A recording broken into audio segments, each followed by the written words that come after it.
Pan card हे भारतातील जवळजवळ प्रत्येक आर्थिक व्यवहारासाठी अनिवार्य आहे। पॅन कार्ड हे भारत सरकारच्या आयकर विभागाद्वारे जारी केलं जातं।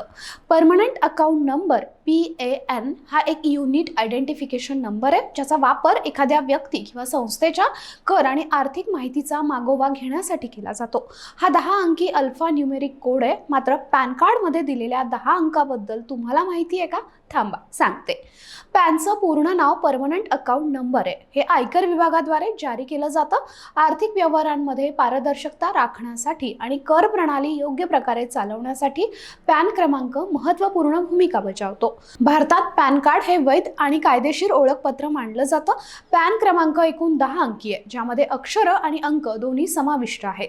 त्याचं स्वरूप खालीलप्रमाणे असतं। पहिली 3 अक्षरं हे इंग्रजी वर्णमालेशी संबंधित आहेत, जशी A to Z पर्यंत काहीही असू शकतं। हे यादृच्छिक आहेत। चौथं अक्षर कार्ड धारकाची श्रेणी दर्शवतं। उदाहरणार्थ P म्हणजे व्यक्तिगत आणि F म्हणजे फर्म।